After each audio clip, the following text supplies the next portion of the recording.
para hablar un poco y conocer un poco de tomografía cardíaca y tener algunos aspectos importantes. Y uno es que obviamente recuerden, para un estudio de imagen en general siempre necesitamos imágenes estáticas, obviamente sin movimiento. Obviamente esto en el corazón es bastante difícil, ya que obviamente el corazón siempre va a estar en movimiento. Casi todas las imágenes que hacemos en tomografías de tórax principalmente van a salir con este artificio de movimiento en el corazón. Por lo tanto, es algo difícil valorar el corazón de esta forma. Por eso necesitamos protocolos dedicados únicamente a evaluación del corazón. Y para esto tenemos que tener algunos aspectos técnicos importantes. ¿Cómo logramos estas imágenes para que no estén con este artificio de movimiento? Pues bueno, lo hacemos estudios con sincronización cardíaca. ¿Qué quiere decir esto?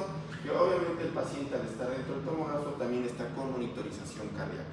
Si se dan cuenta que arriba en la pantalla tenemos la monitorización cardíaca, aquí tenemos el trazo electrocardiográfico, el paciente está con monitorización cardíaca, y aquí igual aquí está el tecnólogo, igual al momento de hacer las imágenes tenemos el trazo electrocardiográfico. Entonces, primer aspecto importante, el paciente tiene que estar con monitorización cardíaca, con trazo electrocardiográfico, y ya con esto puedo adquirir las imágenes. Vamos a tener varios tipos de protocolos. Tenemos estudios prospectivos y retrospectivos. Vamos a ver un poco de cada uno. Entonces, prospectivo, ¿qué hacemos en un estudio prospectivo? Como les dije, tenemos el trazo electrocardiográfico, el tomógrafo continuamente está monitorizando esto. ¿Y qué es lo que vamos a hacer? En una fase del ciclo cardíaco, principalmente al final de la diástole, se adquiere la adquisición de la imagen. Dale cuenta que cada vez que estemos al final de la diástole, el tomógrafo va a lanzar el rayos X. Y así en los diferentes ciclos, que generalmente toma entre 2 a 3 ciclos cardíacos. Podemos usarlo al final de la diástole o al inicio de la diástole. Aquí les dejo estos porcentajes. Si se dan cuenta, tenemos el complejo QRS, vamos de 0% a 100%. Más o menos al 75% entre complejo QRS es lo que se suele recomendar. Entonces, lo más común es adquirir justo la imagen al final de la diástole o al 75%. Este es un estudio prospectivo, solo voy a hacer imágenes en una sola parte del ciclo cardíaco. Mientras que ahora tenemos el retrospectivo. En el retrospectivo, ¿qué es lo que vamos a hacer? Pues bueno, vamos a adquirir imágenes durante todo el ciclo cardíaco. Obviamente, hacer esto conlleva una excesiva cantidad de radiación. Entonces, tenemos que un poco modular la radiación. ¿Qué es lo que hacemos? En el ciclo cardíaco que más nos interesa, en la parte del ciclo cardíaco, en este caso, por ejemplo, el 75%, aumento el kilovoltaje. Y el resto, pues van a ser imágenes de bajo kilovoltaje, un poco de mala definición, pero aún así tenemos todo el ciclo cardíaco. Y aquí nada más, en los sitios que me interesa, aumento el kilovoltaje. Entonces, esto es un estudio retrospectivo. Esto es sin modulación de radiación y esto es con modulación de radiación. Entonces, un ejemplo, nuevamente de todo. Recuerden, retrospectivo, adquiero imágenes en todo el ciclo cardíaco. Continuamente está girando el tubo de rayos X y adquiriendo imágenes. Retrospectivo con modulación, solo voy a aumentar la radiación o el kilovoltaje en una parte específica, en la que a mí más me interesa. Y lo común es el de 75%. Y prospectivo, solo adquiero imagen en una parte del ciclo cardíaco. ¿Esto de qué me sirve? Por ejemplo, el estudio retrospectivo me sirve para ver sobre todo la dinámica cardíaca, ver movimiento valvular, movimiento de válvulas cardíacas, o también cálculo de volúmenes, sobre todo al final de la diástole o al inicio de la diástole, para ver gasto cardíaco. Mientras que el prospectivo, aquí yo no voy a ver volúmenes como tal, este me sirve mucho para ver arterias coronarias. Entonces, cada uno pues tiene un objetivo diferente. Muy bien, entonces en cuanto a protocolos. Ahora sí vamos a hablar un poco ya de las imágenes cardíacas. ¿Qué son los ejes cardíacos? Entonces, ¿cuáles son los ejes del cuerpo humano en un estudio de imágenes? ¿Cuáles son los tres planos? Y coronal, exactamente. Coronal, sagital y axial. En el caso del corazón no cumplimos todos estos ejes, sino que el corazón tiene sus propios ejes. Entonces, vamos a tener primero el eje 4 cámaras. Obviamente el eje 4 cámaras, que es lo que estamos observando, todas las cavidades cardíacas, ¿no? Aurícula derecha, aurícula izquierda, ventrículo derecho y ventrículo izquierdo. ¿De qué me sirve el eje 4 cámaras? Pues aquí es donde generalmente yo mido los volúmenes cardíacos. Los volúmenes de cavidades cardíacas. Perdón. Muy bien. Acá tenemos otro ejemplo. En este caso, si se dan cuenta, acá tenemos un estudio retrospectivo. ¿Qué es lo que estamos viendo ahí? ¿Qué están señalando las cabezas de flechas? Muy bien, ¿qué válvula? La mitral, exactamente. Entonces, esto es un estudio retrospectivo. Aquí estamos viendo cómo hay el movimiento de válvulas cardíacas. ¿Aquí en qué parte del ciclo cardíaco estoy? Diástole, exactamente. ¿Y acá? En la sístole. Entonces, los estudios prospectivos generalmente obtengo esta imagen, mientras que los retrospectivos obviamente puedo ver el movimiento de las válvulas cardíacas. Y si se dan cuenta acá, como estamos en sístole, también el miocardio se contrae y si se dan cuenta el volumen es mucho menor. Entonces, teniendo este volumen y este volumen, yo tranquilamente puedo calcular el gasto cardíaco. Muy bien, vimos el eje 4 cámaras, ahora vamos con el eje 3 cámaras. ¿Qué estoy valorando en el eje 3 cámaras? Principalmente aurículo izquierdo, ventrículo izquierdo, esta pequeña canaleta de acá que es el tracto de salida del ventrículo izquierdo y acá ya tenemos la aorta. Entonces me sirve para ver aurícula, ventrículo izquierdo, pero sobre todo tracto de salida y la aorta. ¿Cómo se llama esta parte inicial de la aorta? Esta acá, que se ven aquí con estas pompas acá. ¿Cómo se llama esa parte de la aorta? ¿Cómo? Las válvulas. Obviamente parte de esta, como parte más ensanchada, es las válvulas, pero todo esto tiene un nombre. ¿Cómo se llama? Esta es la raíz aórtica. Entonces, ¿qué me sirve el eje 3 cámaras? Nuevamente, tracto de salida y valorar la raíz aórtica. ¿Cuáles son las partes de la raíz aórtica? Pues la raíz aórtica tiene algunas partes. La primera parte de la raíz aórtica, obviamente, donde están las válvulas, en este caso la válvula aórtica, se llama el plano valvular. ¿Sí? Este es el plano valvular. El sitio donde está más ensanchado o más ancha la raíz aórtica son los senos de Valsalva. Y nuevamente se vuelve a ser un poco más estrecho. Esta es la unión sinotubular. Entonces, estas son las tres partes de la raíz aórtica.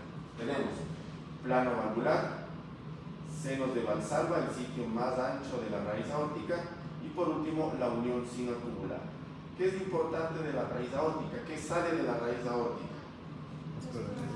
Las arterias coronarias. ¿De qué parte de las raíz aórtica?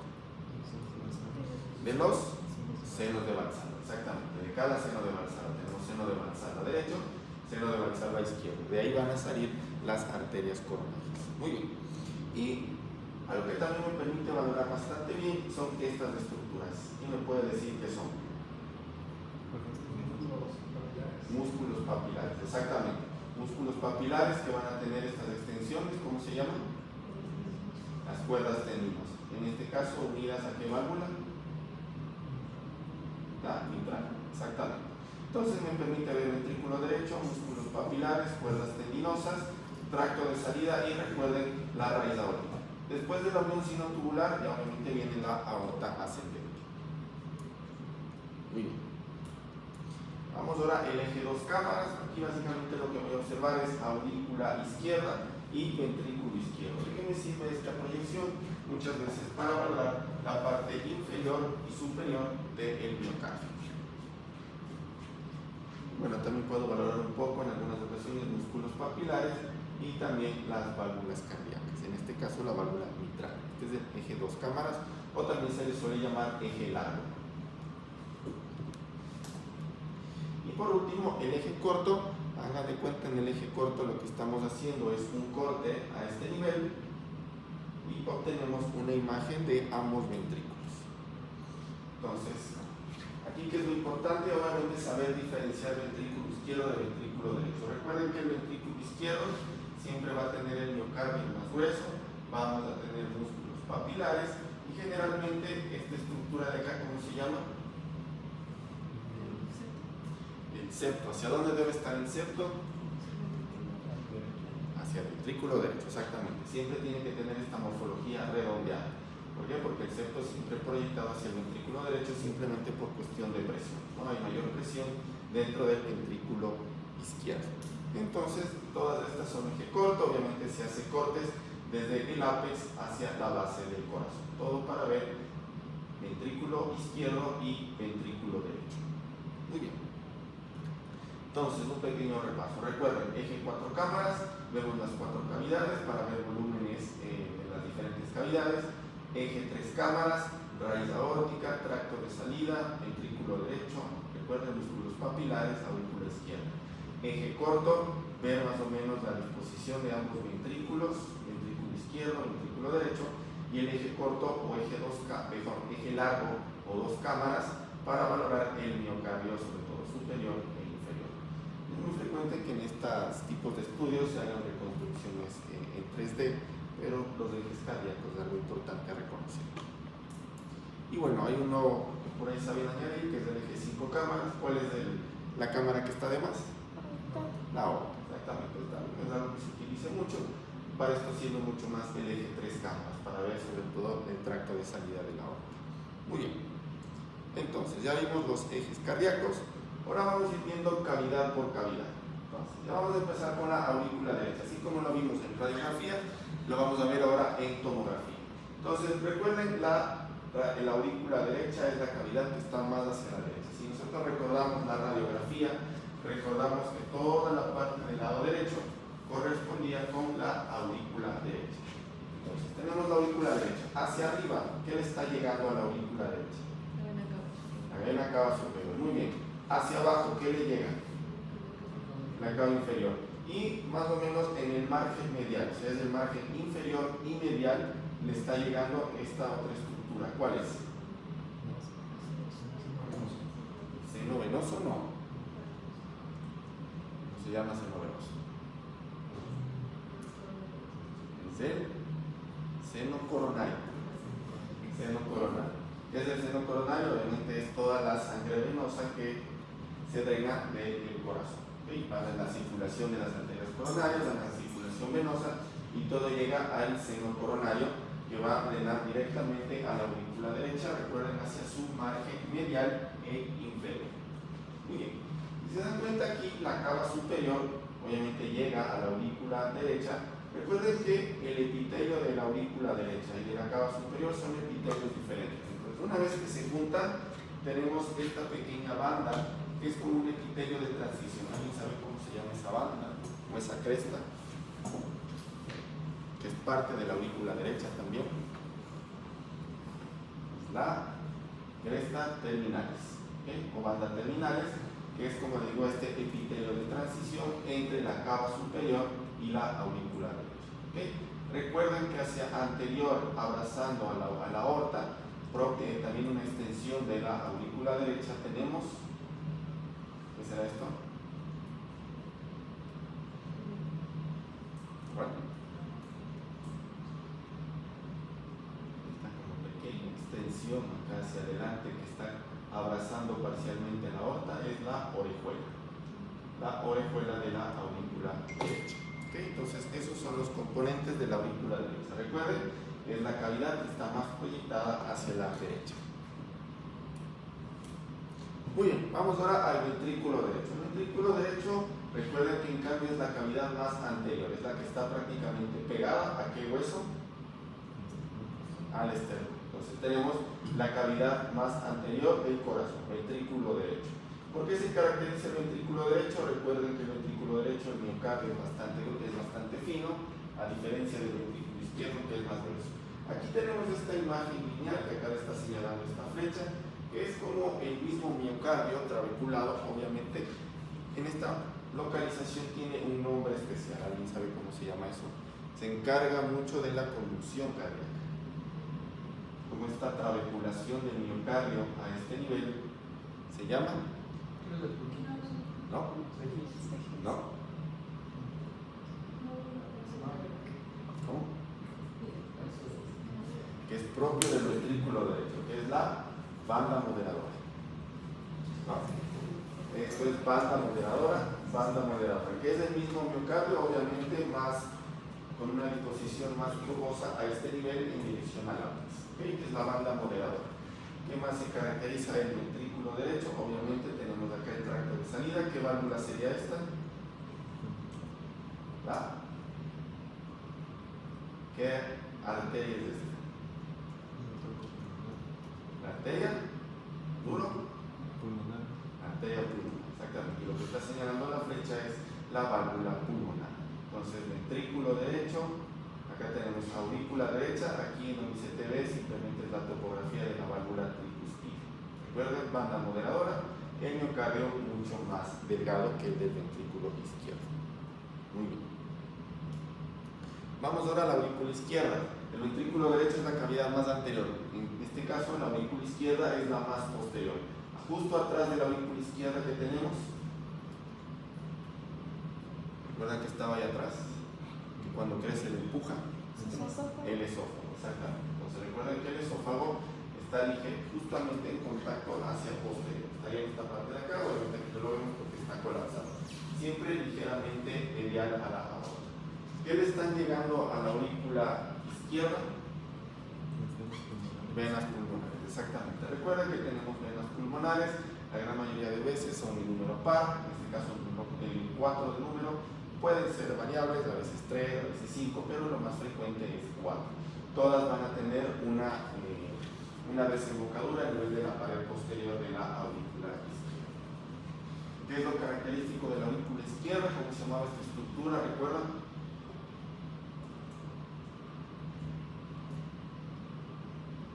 ¿Recuerdan cuando veíamos el margen mediastinal del lado izquierdo en una radiografía? ¿Qué era lo que se proyectaba hacia el lado izquierdo? La orejuela, exactamente. Entonces, ahora pueden darse cuenta que cuando tenemos un crecimiento de la aurícula izquierda, lo que crece es esto. Entonces, ¿qué es lo que va a crecer? El margen mediastinal del lado izquierdo, vamos a tener este crecimiento. Por eso tenemos este abombamiento, que es de la orejuela del lado izquierdo. ¿Okay? Entonces, la orejuela izquierda es un sitio muy frecuente que suele tener en su interior muchas veces trombos, sobre todo cuando hay aumento de volumen. Y por último, el ventrículo izquierdo, obviamente es la cavidad que más proyectada hacia la izquierda va a estar, es la que va a constituir prácticamente la totalidad del ápex cardíaco. Recuerden que en el ventrículo izquierdo tenemos los músculos papilares, la disposición redonda en el eje corto, siempre el septo interventricular proyectado hacia la derecha. Y recuerden el tracto de salida y la raíz aórtica, yo creo que se puede ver mucho mejor. ¿Cómo se llamaba esta primera parte?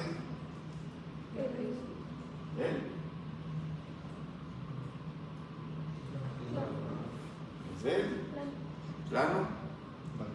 Valvular, exactamente. El plano o el sitio más ancho, ¿cómo se llama? Senos de Valsalva. Y obviamente la estrechez nuevamente, ¿cómo se llama? Unión sinotubular, exactamente. Recuerden las tres partes de la raíz aórtica. De aquí hacia arriba ya tenemos aorta ascendente. Muy bien. Ventrículo izquierdo. Muy bien. Ok, entonces ya vimos anatomía, ya vimos un poco protocolos, ya vimos cómo más o menos se tiene que valorar el corazón en sus diferentes ejes. Ahora vamos a ver algunas aplicaciones. ¿Han escuchado el score de calcio? No. Bueno, pues esto es un estudio cardíaco sin contraste y es de muchísima utilidad, ya que me permite valorar un riesgo de enfermedad coronaria. Como su nombre lo indica, ¿qué es lo que voy a ver? Calcio. Entonces, lo que tengo que ver yo en este estudio es la cantidad de calcio que estoy observando en las arterias coronarias. Ahora bien, yo les dije que todos estos estudios tienen que ser con sincronización cardíaca, pero obviamente que yo te haga sincronización cardíaca no quiere decir que el estudio va a ser óptimo. Para esto yo necesito una frecuencia cardíaca óptima, que lo que se recomienda es por debajo de 70 latidos por minuto. ¿Qué pasa si un paciente llega con más de 70 latidos por minuto? Obviamente el estudio me va a salir con movimiento, no va a ser diagnóstico. ¿Qué medidas puedo yo optar para que esa frecuencia cardíaca baje? ¿Cuál? Fármacos. Antes de fármacos, ¿qué recomendaciones? ¿Qué le dirían a su paciente? Cuando va a agendar un estudio de score de calcio o coronarias, le decimos algunas medidas generales. ¿Cuáles? No tome café. Exactamente. No venga corriendo. Exactamente. Venga descansado, no haga ejercicio el día anterior. Obviamente que haga sus necesidades antes de venir a la estudio, no tomar bebidas carbonatadas, nada de Coca-Cola, café, exactamente. Bueno, aún así tiene frecuencia cardíaca alta. Ahora sí, lo que dijeron, fármacos. ¿Qué fármacos? Beta bloqueador. Muy bien. ¿Alguno que se les ocurra? Atenolol, muy bien. Exactamente. Generalmente utilizamos el día anterior, se le da atenolol y la verdad que tenemos resultados bastante buenos, ¿sí? Bajando la frecuencia cardíaca. Muy bien, ya tenemos una frecuencia cardíaca óptima, ahora sí hacemos el score de calcio y como se dan cuenta aquí lo que estamos viendo es calcificaciones de las arterias coronarias. La misma máquina, el mismo equipo se encarga de determinar todas estas calcificaciones, les hace una medición en conjunto y todo esto se calcula en un score que se llama en unidades Agatston. O sea, todo este score se calcula en estos valores, lo hace la misma máquina que se llama unidades Agatston. Entonces, ¿qué es lo que vamos a determinar? Dependiendo del valor o el score de calcio, tenemos más o menos el riesgo de desarrollar enfermedad coronaria a futuro. Entonces 0, no hay depósitos de calcio, 1 a 10 riesgo bajo, de 11 a 99 tenemos riesgo más o menos leve, hasta 400, bueno, hasta 399 moderado y más de 400 un riesgo alto. ¿Okay? Entonces recuerden, score de calcio es un score que se utiliza la verdad bastante para determinar riesgo coronario. Muchas veces pacientes que se hacen chequeos ejecutivos o controles cardíacos, muchas veces se les solicita un score de calcio. Muy bien, entonces ya hacemos el score de calcio, ahora sí vamos a la angiotomografía coronaria, que ya es con inyección de contraste. Entonces vamos primero con en este caso la coronaria izquierda. ¿Cómo va el trayecto de la coronaria izquierda? Entonces sale del seno coronario izquierdo, y ahí, ¿en qué se divide? Circunfleja, ajá. Exactamente, muy bien. Entonces tenemos la circunfleja, que básicamente es la que va a abrazar al margen izquierdo de todo el corazón, va a ir hacia la parte inferior y la descendente anterior, obviamente es la que va a ir por toda la cara anterior del corazón. ¿Okay? Y bueno, y acá tenemos la coronaria derecha, que esta sí no va a dar ningún tipo de rama principal, va a abrazar completamente al margen derecho del corazón y va a ir hacia la parte inferior. ¿Y qué rama va a dar ahí? La descendente posterior. ¿Cómo se llama cuando la descendente posterior es de la coronaria derecha? No sé si han escuchado ese término. Dominancia, exactamente. Entonces, lo más frecuente es de la coronaria derecha, pero muchas veces puede tener de la izquierda y puede ser una dominancia izquierda. Y cuando tenemos una codominancia,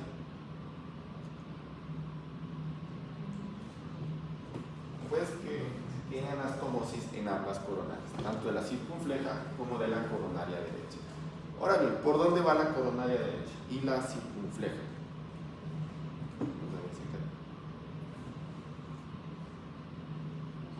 ¿Cómo se llama ese sitio anatómico por donde van tanto la coronaria derecha y la circunfleja? ¿Cómo? ¿Por dónde van? No sé si ven aquí hay como una especie de surco, ¿verdad? Aquí hay un surco y aquí hay un surco. Esto es la aurícula y esto es el ventrículo. Entonces hay un surco que está entre la aurícula y el ventrículo. Entonces desde el surco aurículo ventricular. Exactamente.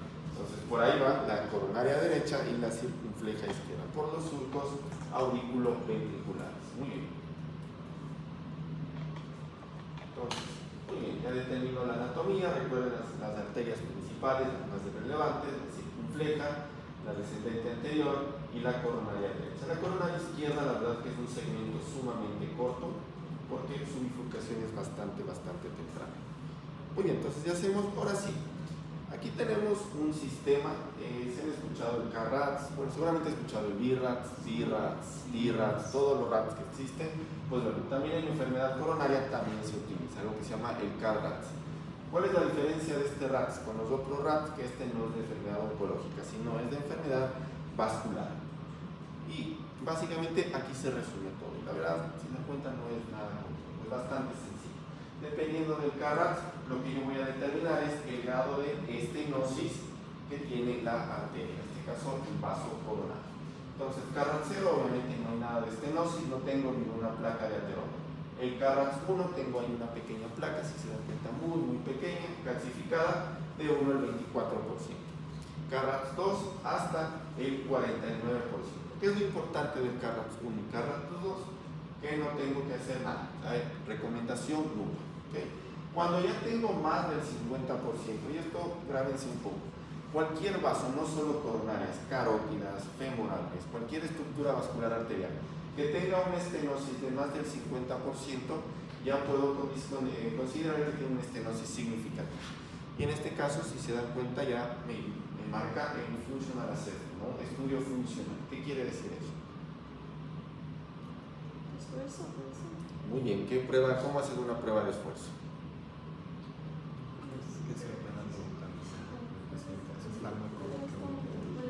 Puedes hacerlo exactamente. Uno es con fármacos o la otra simplemente le pones a hacer ejercicio.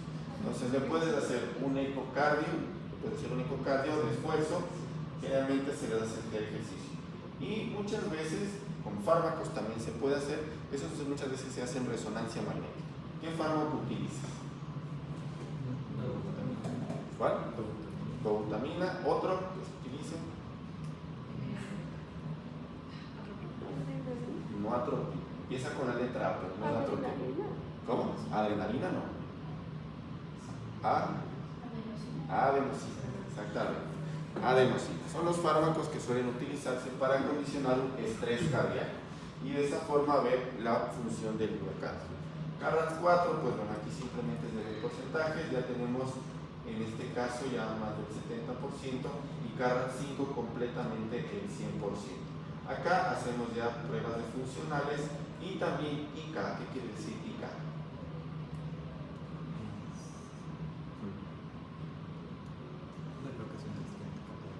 Exactamente, eso es cateterismo. Exactamente. Entonces ya cuando tenemos Carrat 4 y Carrat 5 ya se recomienda hacer cateterismo cardíaco y muchas veces, dependiendo de la sintomatología del paciente, pero casi siempre, colocación de un stent.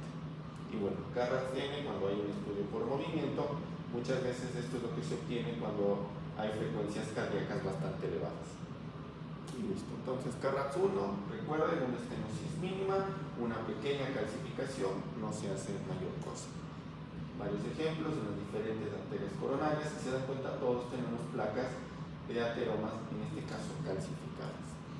Carrat 2 hasta un 49%, todavía no tenemos estenosis significativa. El 3 y el 4, aquí ya hay algo importante, sobre todo en esta de acá. Las anteriores eran placas calcificadas. Esta de acá, ¿qué es? ¿Cómo escribirían esa placa?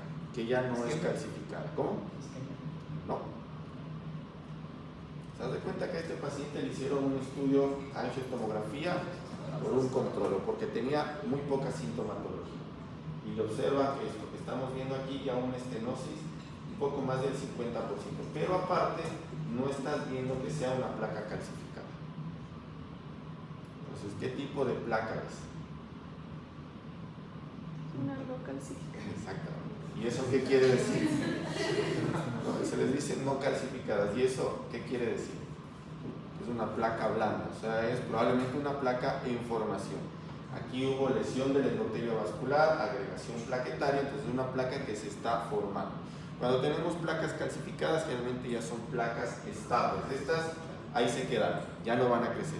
Pero las placas blandas, estas sí que probablemente van a continuar creciendo. O también que se desprenda un pedazo y embolice. Y eso también da sintomatología. Entonces, tener una placa blanda ya es de riesgo de que eso pueda progresar. Y muchas veces a estos pacientes ya hay que tratar. Mira, acá tenemos pura placa blanda, nada de calcificadas. Estos pacientes tienen que ingresar a cateterismo y muy probablemente colocación de un stent. Y Carrat 5 ya cuando tenemos obliteración total, en este caso, si se dan cuenta, una obliteración total. Obviamente, en esto en un contexto de un paciente que digamos está de forma ambulatoria, ¿cómo tratarían esto?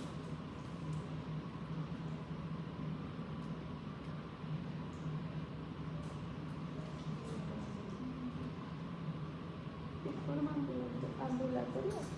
Muchas veces hay pacientes, obviamente que sí es verdad, pueden tener alguna sintomatología, pero a veces cuando hacemos CARAT o hacemos estudios de angiotomografía no es en pacientes que van a emergencia, sino que van a una consulta externa y se les solicita el estudio.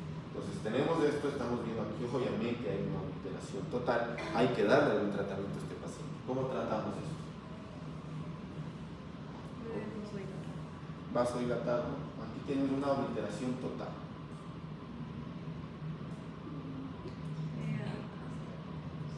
Aquí hacer algún tipo de angioplastía, colocación de stent, pues básicamente no te va a servir porque es un segmento largo y probablemente como esto ya tiene más alguna larga evolución, esto ya esté como muy fibrosado. Entonces ya no puedes colocar un stent. ¿Qué se les hace a estos pacientes? No, porque no estás en un evento agudo. ¿Cómo? ¿Cómo haces una anastomosis? ¿Qué con qué?